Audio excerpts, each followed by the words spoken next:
Welcome to Clinical Conversations 118th podcast. It comes to you from Journal Watch, whose website is jwatch.org. I'm Joe Elia. It's April 8th, 2011. I'll be joined shortly by Dr. Danielle Schurer of Physicians First Watch and the Medical University of South Carolina. This time we speak with Dr. Amy Bonnert, who was first author on a paper in JAMA this week on the association of opioid prescribing patterns and death from unintentional overdose. We also have Dr. Matthew Baer, a co-author on the work.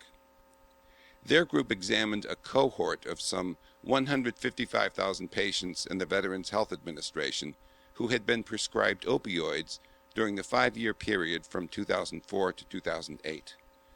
They estimated that the risk of death by unintentional overdose was about 0.04% in that group, and they looked at prescribing patterns to see what they could learn. They found, not surprisingly, that the size of the hazard was directly related to the maximum daily dose prescribed. There were surprises, however, but let's let the researchers talk about them. Dr. Amy Bonnert is a research investigator at the Department of Veterans Affairs Center of Excellence and Serious Mental Illness Treatment Resource and Evaluation Center, and also assistant professor at the Department of Psychiatry, University of Michigan Medical School, both in Ann Arbor. Dr. Matthew Baer is an investigator for the Rodebush Veterans Affairs Medical Center Health Services Research and Development Center of Excellence, and an assistant professor of medicine and geriatrics at the Indiana University School of Medicine. Welcome, Dr. Bonnert and Dr. Baer. Thank you. Thank you. Before we get to the surprises, Dr. Bonnert, tell us why you undertook this research. Sure. So the main thing that motivated this study was the fact that there's been a pretty dramatic increase in the rate of prescription opiate overdose in the U.S. in the past decade. There's been some research on a population level that's pointed to that being related to changes in prescribing patterns with prescription opiates. So in the late 90s, there was a shift towards more liberal use of opiates with the thinking that under-treatment of pain was a really big problem, and that is a valid concern. But when prescribing patterns shifted, we also saw an increase on a population level of overdoses due to these medications. It appears by this study and others that the inflection point of benefit and harm occurs somewhere in the range of 50 to 100 milligrams of the maximal daily dose of morphine equivalency. So, Dr. Baer, do you have any advice for clinicians or primary care doctors in managing these patients, especially those with chronic pain who develop tolerance over time and therefore need some dose escalation, and who are in that range of this 50 to 100 milligrams of daily dose? Well, I think the old adage to start low and to go slow can work in chronic pain management, meaning starting at a low dose of opiates, and if there is a need to titrate upwards, to do that slowly. In those patients that are requiring higher doses of opiates, again over 50 milligrams equivalent or 100 milligrams equivalent, then I think opiate monitoring tools such as opiate agreements, urine drug screens, pill counts, should be implemented on a regular basis. And then among cancer patients, apparently having opioids regularly prescribed does not seem to be as dangerous as having them on an as-needed or PRN basis. So you found this significantly higher risk of unintentional overdose among those cancer patients prescribed PRN versus scheduled opiates. Did this surprise you at all? It did surprise us. We weren't expecting to find that. In the unadjusted results across all of the different types of patient groups we looked at, the unadjusted rate was highest when patients were receiving both an as-needed and a regularly scheduled opiate. But we found that when we adjusted for total dose, that relationship seemed to go away, but instead this relationship emerged that for the cancer patients, once you adjusted for total dose, getting that as-needed only was a higher risk, almost threefold. So we were really surprised by that. We didn't expect that, and we hypothesized that that had to do with cancer pain being particularly erratic and severe. So being instructed to take it as needed, you might be more likely to take more than you are prescribed to take if you had a sudden onset of real severe pain. One of the things that the paper mentions in passing is the fact that almost half of the deaths from opioid overdose occurred among people whose prescribed maximum daily dosage was, in fact, 0. Can you talk about that, please? And these were ostensibly people who'd been prescribed opioids because that was the population studied. But these people's prescription refill window had closed. So what do you think happened? Sure, I think there's a number of possible explanations for that.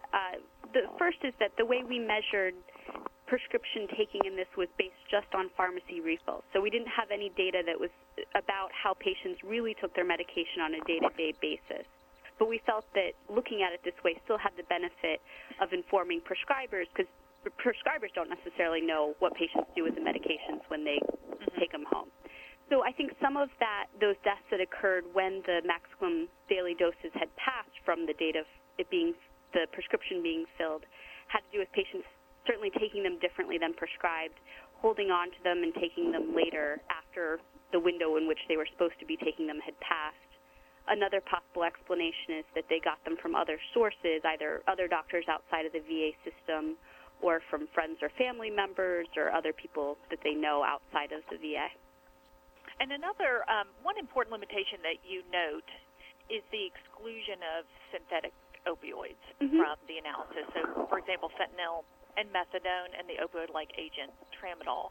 Do you have any hypothesis or suspicion about what the results would have shown if you were able to include those agents in this analysis?